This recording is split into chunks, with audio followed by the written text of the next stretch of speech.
시청자 여러분 안녕하십니까. 혁신성장 코리아 진행을 맡은 한상치입니다. 요즘 사실 이 용어만큼 경제계에 많이 등장하는 용어도 없을 거로 생각합니다.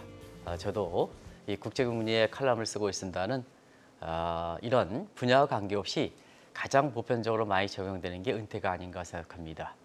그리고 이 방송이 주로 그 기업인들이 많이 나오십니다는 기업인들께서도 지금은 이렇게 삶이 굉장히 오랫동안 삶에 따라서 어떻게 이 문제를 극복할 것인가 하에 대한 관심이 상당히 높은데요.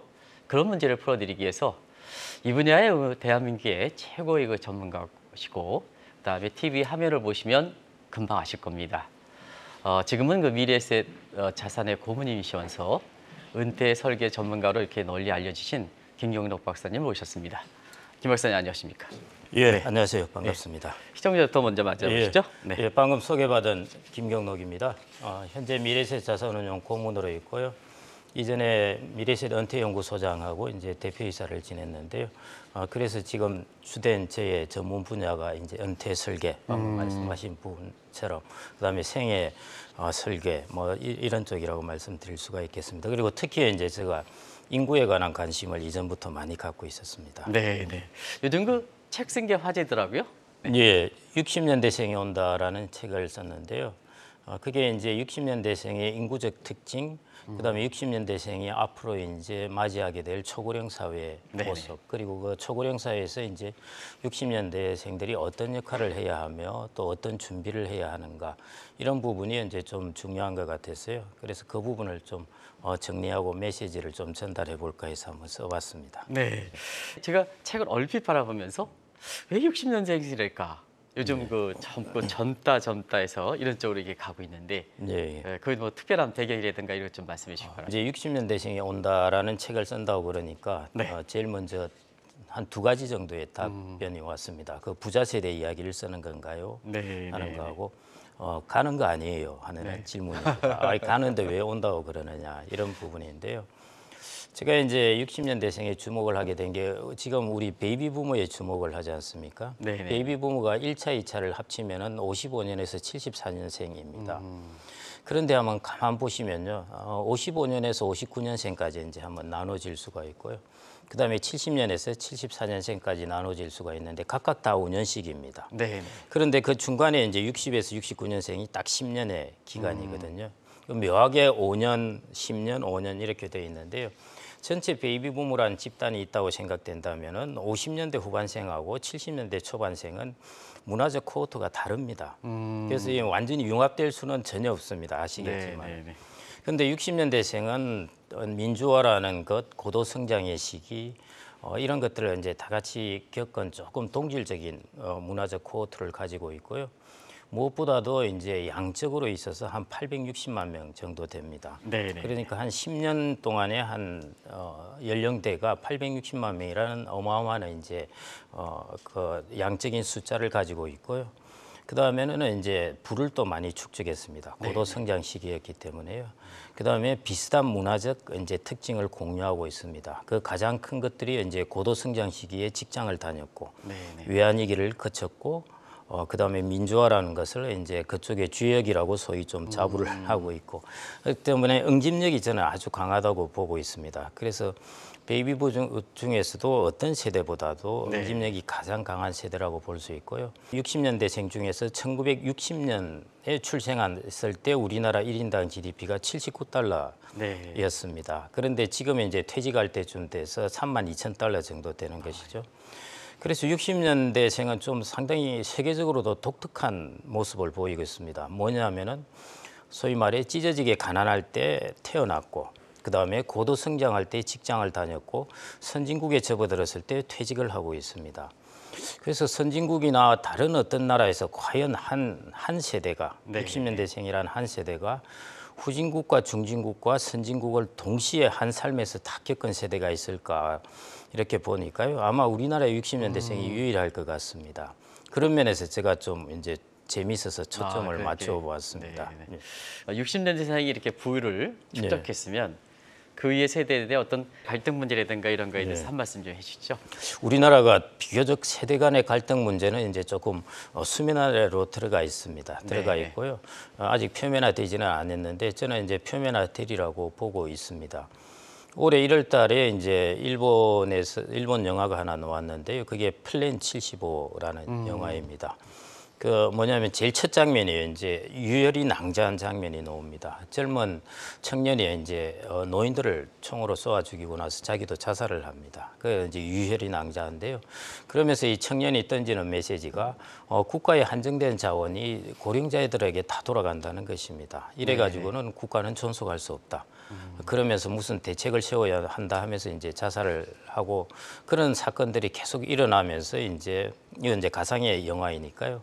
정부에서 이제 법을 위반을 합니다. 75세에 접어들게 되면은 안락사를 할 수 있는 권리를 주는 것입니다.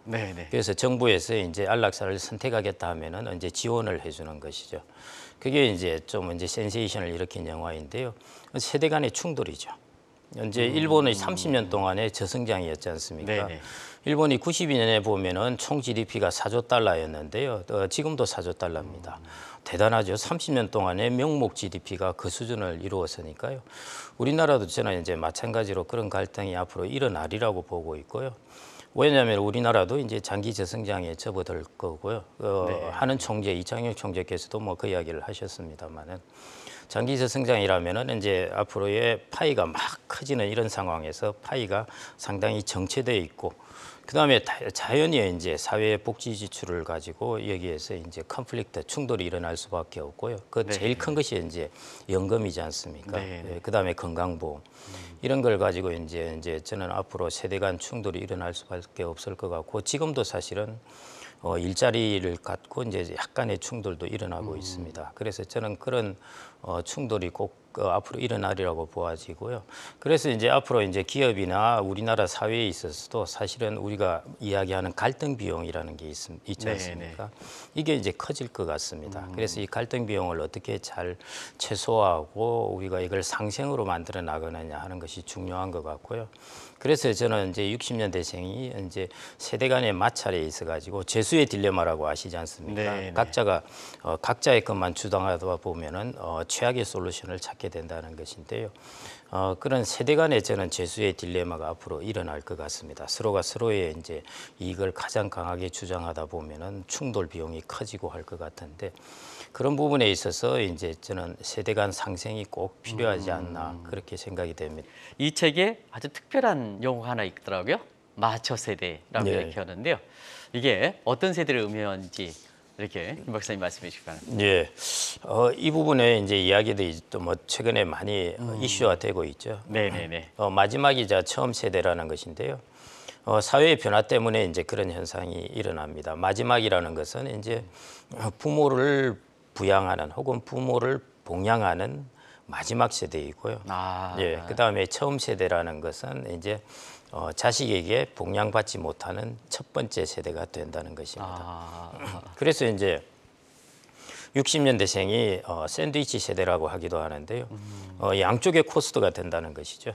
한쪽은 이제 부모님이 장수하게 되잖아요. 그러니까 이전에 비해서 부양 비용이 더 많이 증가하게 됩니다. 그게 하나의 이제 코스트로 다가오게 되고요. 또 하나는 이제 요즘 뭐 이제 자녀들에게 대한 비용 지출 부분이 많은데 이전에는 일종의 이게 투자라고도 생각이 되었죠. 왜냐하면은 리턴이라는 게 돌아왔으니까요. 그런데 이제 자녀에게 부양받지 못한 첫 번째 세대이니까 리턴이라는 것이 없이 이제 지출만 생기게 되는 것입니다. 그런 의미에서 이제 60년대생이 마처 세대라고 좀 볼 수 정의를 하고 있습니다. 그래서 의외로 좀 은퇴와 관련해서 사실 그 준비하기가 좀 어렵다 이렇게 이제 보여지는데요. 은퇴 설계 잘했다.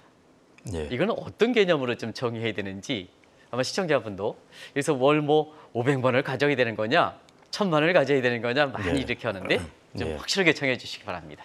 일반적으로 방금 말씀하신 이제 월 500이 필요하다 하는 이런 이제 재무적인 부분을 대부분 생각을 하십니다. 당연히 그게 제일 중요합니다. 그거는 꼭 갖춰 놓으셔야 될 부분이고요. 그다음에 이제 중요한 부분이 비재무적인 부분인데요.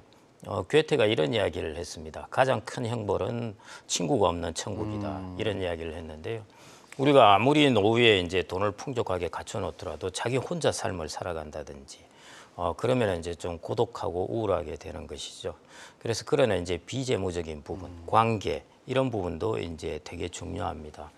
그래서 저는 이제 은퇴 설계라든지 노후 준비를 잘 해놓은 사람들을 본다면 한 3가지 정도가 갖춰진 사람이라고 저는 판단을 했는데요. 첫 번째 말씀하신 돈, 그 다음에 이제 일을 한다는 것입니다. 그 다음에 이제 3번째가 관계입니다. 이제 부부의 관계라든지 자기의 친구의 관계라든지 사회적 관계라든지 이런 부분을 이제 풍성하게 갖추고 있는 사람들 이런 부분이 저는 이제 노후 준비가 상당히 잘 돼 있는 사람들이라고 보고 있고요. 그래서 일반적으로 이제 돈이나 그다음에 관계에 대해서는 보통 인정을 하시는데요. 일에 대해서는 이게 조금 의견이 엇갈립니다. 내가 그럼 은퇴했는데 또 일을 하려면 또 네. 박사님도 계속 일을 하고 계신데요. 또 이제 점심 식사를 하면서 비슷한 이제 60년대생하고 이야기를 하다가 제가 하여튼 강의하고 글 쓰고 엄청 바쁘다고 그랬더만은 바쁜 게 부럽다는 이야기를 하더라고요. 그게 저한테 처음으로 이제 좀 충격적으로 들렸습니다. 저렇게 관점이 저렇게 보아질 수 있구나 하는 것인데요. 특히 일이라는 것은 우리나라 시장에서는 정말 중요합니다. 1년 동안에 우리나라는 그 노동 시간이 길다고 보통 표현을 하는데 전체 생애에 걸쳐서는 노동 기간은 그렇게 길지가 않습니다. 서구 사회에 비해서 서구 사회는 65세가 정년이고 70세 이사인데요. 우리나라는 보통 60세가 정년인데 55세 정도 직장을 나가다 보니까요. 일하는 기간은 길지가 않습니다. 그러니까 이제 나머지 기간을 재취업을 하면서 이렇게 보내게 되는데 그래서 우리나라는 좀 독특한 노동시장을 구조를 가지고 있기 때문에 50대 후반부터 한 60대 중반까지 이때 내가 어떤 좀 더 좋은 일자리를 계속 가질 수 있느냐 하는 것이 우리나라에서는 되게 중요한 부분인 것 같습니다.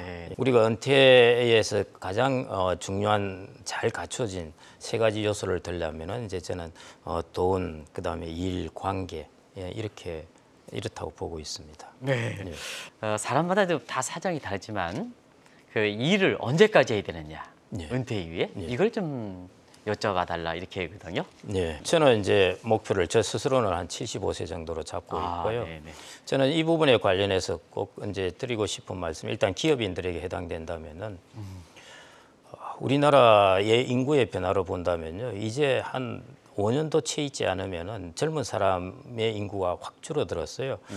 젊은 노동력 구하기가 쉽지가 않게 됩니다. 우리나라의 인구의 변화를 보면요. 어느 순간 이렇게 절벽에 뚝 떨어지듯이 그런 현상이 일어납니다. 그래서 뭐 지금까지 괜찮은데 했는데 한 4, 5년 지나니까 사람 구하기가 힘들게 되더라. 이런 것이죠. 지금도 우리가 카페나 좀 이제 근무 환경이 좋은 곳에서 알바는 좀 잘 구할 수 있지만요. 무슨 자영업이라든지 음식점이라든지 이런 쪽에 이제 알바 젊은 사람들 구하기가 쉽지가 않게 되어 있습니다. 이런 것들이 앞으로 확산되게 되겠죠. 그래서 이제 고령자들의 일자리를 언제 앞으로 기업인들이 어떻게 잘 활용하느냐 하는 것도 중요한 과제가 될 거고요. 글로벌 기준으로 본다면은 영국 같은 경우에는 이제 학제가 좀 달랐어요. 좀 빠르거든요. 1년. 그래서 대학교 안 가면은 한 18세 정도가 되면은 노동시장에 나옵니다. 그다음에 독일이나 유럽 국가들은 이제 대학 진학률이 대략 한 30% 이 정도 왔다 갔다 하니까요. 나머지 이제 70%는 20살이 되면은 이제 직장에 나오게 되는 것이죠. 그리고 이제 퇴직하는 연령이 65세 정도입니다. 그러니까 중간에 쉰다고 그러더라도 한 40년을 하는 것이죠. 그런데 우리나라는 이제 그 기간이 훨씬 짧습니다. 그래서 전체적으로 이제 노동 기간이 좀 짧기 때문에요. 그래서 좀 글로벌 스탠다드로 볼 때는 우리나라가 결코 1년에 일하는 노동의 시간은 많을지 모르지만은 전생에 걸쳐 일을 하는 노동의 기간은 짧다는 것입니다. 그래서 거의 다 이제 앞으로 장수 사회도 되잖아요. 그래서 이 정도의 노동의 기간으로는 장수 사회를 준비할 수가 없습니다. 그거는 그냥 숫자로 계산해 보면은 나옵니다. 예를 들어 한 30년 일을 하고 40년을 내가 노후를 보낼 수 있다. 그게 거의 불가능하게 됩니다. 그래서 우리나라의 국민연금 명목소득 대체율을 계산할 때 명목소득 대체율이 지금 40% 목표로 되어 있는데 그 계산할 때 기준이 국민연금을 40년 납입한다는 가정입니다. 우리나라 40년 납입할 사람이 어디 있겠습니까? 많이 납입하더라도 35년입니다. 왜 40년 납입이냐 하는 것이죠. 이게 글로벌 기준이거든요. 그럼 서구 사회는 왜 이 기준을 했느냐? 자기들이 그러니까요. 그런데 우리나라는 노동시장이 그렇지 않기 때문에 이제 이런 부분에서 차이가 나는 것이죠. 그래서 제가 국민연금의 명목소득 대체율의 40년을 말씀드리는 이유는 서구 근로자들의 일반적인 노동의 기간하고 우리나라의 이제 노동의 기간은 다르다는 것입니다. 그래서 저는 이제 우리나라만 이렇게 매몰돼서 보시지 말고 전체적으로 글로벌 스탠다드로 보신다면은 적어도 한 65세에서 70세 정도까지는 어느 정도 자기가 일자리를 갖고 있어야 해요. 그렇게 해야 노후의 준비가 좀 될 수가 있습니다. 네. 예. 그 대목에 있어서는 워낙 그 세대 간 문제라든가 이런 문제가 있어서 정년 문제에 대해서 공식적으로 책에 언급하지는 않으셨더라고요. 근데 이제 말씀하시는 내용을 보면 당신은 김 박사님이 75세, 또 서구 사회 보면 한 70세, 65세, 70세. 이렇게 하면 지금 시점에서는 우리의 인구 구조를 보고 이렇게 볼 때 사실 정년의 그 연장 문제 이런 거 좀 공론화 문제에 대해서 어떻게 생각하십니까? 이게 이제 공론화가 몇 년 전에 됐었죠. 그러다가 아시다시피 어느 순간 조금 이제 수면 아래로 접어들었고요. 요즘은 이제 임금의 이중 구조 문제 이런 것들이 좀 핫 이슈가 되고 있는데요. 이게 이제 수면 아래로 접어들게 된 이유가 처음에는 청년을 연장하더라도 청년들이 일자리를 침해하지 않는다고 생각을 했었습니다. 그런데 이제 리서치를 계속 해보다 보니까 전체 노동시장을 대상으로 했을 때는 별로 차이가 나지 않는데요. 청년들이 가고 싶어하는 직장들, 그러니까 대기업이라 우리나라 특히 대기업 비중이 적지 않습니까? 그다음에 공기업, 그다음에 공무원 이런 쪽 기업들만 쭉 대상으로 해서 보니까 청년을 연장하게 되면은 청년들의 일자리를 이게 상충 관계가 생긴다는 것이죠. 그래서 이제 최근에 들어서는 정년 연장에 대한 이슈들이 조금 수면 아래로 이제 가라앉았습니다. 그런데 이것은 이제 이루어져야 되는 부분입니다. 사실은 우리나라가 60세를 정년으로 법제화하면서 노동시장의 퇴직 연령이 사실은 조금씩 다 길어졌습니다. 이게 전체적으로 그 사람들이 노후를 준비하는 데 큰 도움이 되고 있거든요. 주된 직장에서 52세 노느냐 57세 노느냐는 천양지 차이입니다. 그래서 이게 도움이 되는 것은 확실합니다. 그런데 이제 대기업이나 좋은 직장 같은 경우에는 청년 일자리에 컨플릭트가 생기니까요. 저는 이 부분에서 이제 타협점을 찾을 수 있는 길은 결국 정년은 연장하되 임금의 구조를 바꿔야 하는 것입니다. 좋은 지적이십니다. 지금처럼 연공급으로 하다가는 정년을 연장하면 할수록 임금이 많아지기 때문에 젊은 사람들을 채용하기가 힘들거든요. 그래서 연공급이 아니라 성과급이라든지 직무급이라든지 이런 식으로 해서 임금의 체계를 바꾸는 것과 동시에 한 패키지로 정년 연장은 그런 패키지로 해서 이제 협상을 해서 가야죠. 임금의 체계는 연공급으로 그대로 가면서 정년을 연장한다. 이러면 저는 이제 세대 간의 컨플릭트가 좀 생기지 않을까 그렇게 생각을 하고 있습니다. 60년대생이 온다.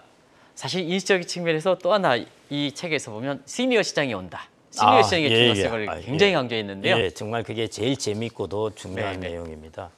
제가 이제 어디 식품회사 그룹의 기획실 분을 만났는데요. 그러면서 이제 하소연하는 게 그겁니다. 시니어 시장이 온다는 이야기를 20년 전부터 들었는데 이 시장이 도대체 오지를 않는다는 것입니다. 많은 사람들이 지쳐지다는 것이죠. 그래서 도대체 시니어 시장은 오는 거냐 마는 거냐 이런 질문인데요. 거기에 대한 답이 저는 명확하게 이렇게 답을 드렸는데요.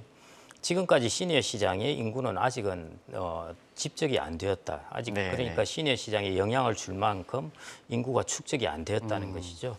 왜냐하면은 우리나라가 55년생부터 74년생이 이제 1, 2차 베이비 부모인데요. 55년생은 그때 한국 동란 직후라서 그 인구도 많이 안 태어났습니다. 사실은 58년생부터 이제 많이 태어나기. 그래서 58년 개띠 하는 것인데요. 그때부터 인구가 확 증가했거든요. 그렇게 본다면은 그 사람들 겨우 지금 65세입니다. 그러니까 그 다음에 이런 사람들이 한 10년 동안에 축적이 되어야 여기서 힘을 발휘하게 되는 것이거든요. 그래서 이제 시니어 시장은 이제부터 서서히 시작한다 이렇게 보셔야 될 것 같고요.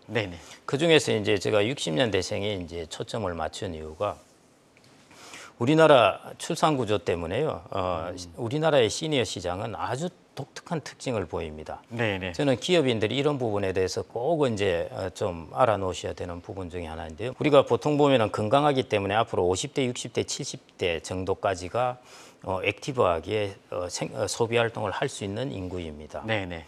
근데 우리나라 이 50대, 60대, 70대 인구를 보면요. 아주 재밌는 특징을 가지고 있습니다. 뭐냐 하면은 이 인구의 규모가 일단 너무 큽니다. 총 인구에서 50대, 60대, 70대가 차지하는 비중이 앞으로 대략 45% 정도 됩니다. 네네. 그다음에 이 인구가 45%를 차지하고 한 10년, 20년 있다가 그 인구의 비중이 사라져 버리면 별 큰 문제가 없는 그게 이슈가 되지 않는데요. 2070년까지도 이 인구의 비중은 45%입니다. 그러니까 비즈니스를 하는 분들이 이 시장에 들어왔다 하면은 이 시장에서 성공을 하면은 최소 2070년대까지는 먹고 살 시장이 형성되어 있다는 것입니다. 네. 그래서 어마어마한 시장이라는 것이죠. 그래서 그런 면에서 우리나라의 인구 구조의 특징 때문에 이제 세계에 유례 없이 그런 모습을 보이는 것입니다. 그래서 이 시니어 시장이 이제 그런 면에서 저는 앞으로 크게 열릴 것이라고 보고 있고요. 첫 번째. 그다음에 이제 두 번째 부분은 미국도 그렇지만은 미국의 베이비 부모들이 전체 세대의 총자산 중에 대략 55%를 점유하고 있습니다. 그래서 이 미국도 우리나라하고 비슷하더라고요. 경제가 성장할 때부터 이 미국의 베이비 부모들은 지금 다른 어떤 세대보다 부를 많이 가지고 시작을 했습니다. 미국도 고도 성장을 했으니까요. 우리나라도 마찬가지고요. 그래서 이 60년대생이 그 액티브 시니어 중에서도 부를 많이 갖고 이제 들어가는 것입니다. 그래서 이 사람들은 이제 아직 별로 시작도 안 했습니다. 이제 시작하게 되는 것이거든요. 그래서 이제 그런 부분으로서 이제 두 번째 충분히 시장에 이제 가능성이 있는 부분이 열리고요. 그다음에 이제 세 번째 이게 시니어 시장이라고 그러니까요. 많은 사람들이 보청기라든지 그다음에 이게 보행 보조기라든지 이런 것들을 많이 생각하기 쉬운데요. 박사님도 아시다시피 주변을 한번 쭉 살펴보십시오. 요즘 뷰티, 예, 그다음에 건강, 그다음에 이제 바이오 이런 쪽으로 그다음에 이제 디지털 의료, 디지털 헬스 이런 쪽으로 흘러가는 것입니다. 일본 같은 경우에는 이제 그 로봇이 나와서 요양 로봇이 이제 나오고 있는 것이고요. 그다음에는 뭐 일본에도 다양한 이제 그런 첨단 제품들이 나오고 있습니다. 그래서 이제 앞으로 이게 우리가 액티브 시니어 시장이 이제 성장을 하게 되는데 한편으로 이 시니어 시장하고 첨단 제품들이 많이 결합될 수 있다는 것입니다. 그래서 저는 그게 이제 제일 대표적인 것이 바이오하고 이제 디지털 헬스케어 분야가 되게 될 거고요. 그것뿐만 아니라 이제 로봇과 AI는 거의 동의라고 할 수 있으니까요. AI가 발전을 해야 로봇도 발전하게 되니까 지금 AI가 많이 성장하면서 결국 AI와 로봇도 마찬가지고요. 그 다음에는 이제 조금 더 시간이 흘러서 이게 조금 더 잘 이제 세팅이 되고 하면은 이제 메타버스 세계, 소위 말해 이제 디지털 지구라는 그런 쪽도 시니어 시장과 관련해서 충분히 성장할 수 있는 시장입니다. 그래서 저는 의외로 앞으로 고령 사회가 되면서 이 시니어 시장이 성장하는데 우리가 보는 전통 산업이 아니라 이 첨단 산업이 이쪽하고 결합되어서 이 사람들의 부와 함께 성장할 수가 있다는 것입니다. 아름다운 노후, 아름다운 은퇴라는 게 뭔가 하는 것이 시청자분이 궁금해하실 걸 생각하는데 그 문제를 좀 말씀해 주시기 바랍니다. 사실은 노후가 아름답기라는 것은 쉽지는 않습니다. 그렇기 때문에 이제 자꾸 아름다운 이라는 이제 형용사를 쓰게 되는데요. 저는 그럼에도 불구하고 이제 노후가 뭘 준비가 되었으면은 그래도 그나마 가장 좋을까 하는 것이 여전히 아까 이제 말씀드린 그 세 가지 정도입니다. 저는 한 10년을 이 부분을 고민을 해봤는데요. 또 다른 요인도 집어넣고 빼고 해봤는데 결국 이 세 가지 남는 것이 말씀드린 돈, 일, 그다음에 관계 이 세 가지를 균형 잡게 잘 가지고 있는 사람 그렇게 되면은 이제 아름다운 은퇴가 되지 않을까 싶고요. 그다음에 이제 이런 말씀을 하시는 분도 있습니다. 야, 노후가 뭐 그렇게 중요하냐? 잠깐 살다 가면 되는 거지 하는데요. 세상은 변했습니다. 저는 이제 이렇게 표현을 하는데요. 여러분들 만일 윤회가 있다고 생각을 해봐라. 그러면 어떤 세상에 태어나기를 원하겠느냐? 다시 태어날 때 좋은 곳에 태어나기를 원하겠죠. 장수 사회는 삶을 하나 더 주는 것이나 마찬가지입니다. 그걸 다른 말로 하면은 윤회를 해서 노후의 삶이라는 것을 얻게 된다는 것이죠.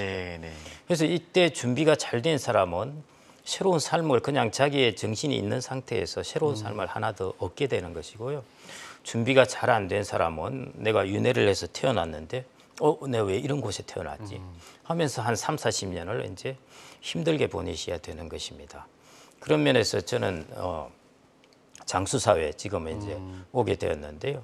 이 부분은 과거 우리 선배들이 보냈던 노후하고는 앞으로 저희 60년대생들이 보낼 거하고는 질적으로 다릅니다. 내가 한 번 더 윤회를 해서 어떤 삶을 사느냐의 문제이기 때문에요. 그런 부분에 있어서는 아까 돈이나 일, 관계 이런 세 가지 가장 기본적인 요소입니다. 이런 세 가지를 잘 갖추셔가지고 다시 내가 노후에 탁 태어났는데 그때부터 한 40년을 좀 더 그게 이제 아름다운 노후가 되지 않을까 싶습니다. 네, 이 방송이 제한된 시간이 있기 때문에 벌써 시간이 많이 가신 것 같아요. 그 마지막으로 시청자분을 좀 보시면서 이렇게 시청자 여러분들 팁 좀 하나 주시죠. 네네. 여러분들이 이제 저는 이제 앞으로 삶을 어떤 관점으로 봐야 하는가 결국 그게 가장 중요할 것 같습니다.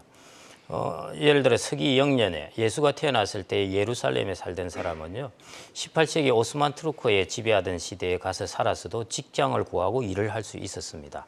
그런데 거기서 200년이 지나니까 완전 다른 세상이 온 거예요. 제가 이 말씀을 드리는 것은 뭐냐면요 우리 선배들이 노후를 보낸 것 그리고 우리 선배 이전의 노후를 계속 보낸 것과 앞으로 우리가 노후를 보낸 것은 마치 서기 0년에서 18세기 오스만 투르크 시대에 살던 것과 같은 변화를 생각하면 안 되고요. 18세기에서 200년 지난 완전히 다른 모습으로 여러분들에게 다가오게 될 겁니다. 그래서 그런 부분에 대비해서 이제는 좀 이렇게 체계적이고 그리고 구조적으로 노후를 잘 준비하는 것 그게 꼭 필요하지 않나 그렇게 생각이 됩니다.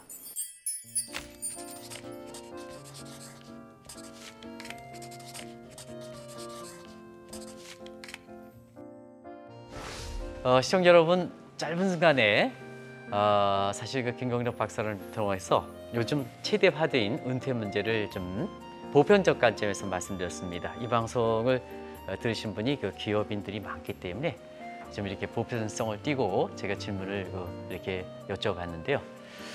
사실 그 책의 내용을 다 접하지는 못했습니다. 그래서 김 박사님 최근에 쳐서 화제가 되고 있는 60년대생이 온다. 이 책을 보실 것을 가름하면서 제가 마지막 발언을 대신하도록 하겠습니다. 그리고 다음에 한번 기회가 됐을 때 김 박사님을 다시 모시도록 하겠습니다. 이것을 대신하면서 장시간 시청해 주셔서 감사한 말씀 드리겠습니다. 다음에 뵙겠습니다. 고맙습니다.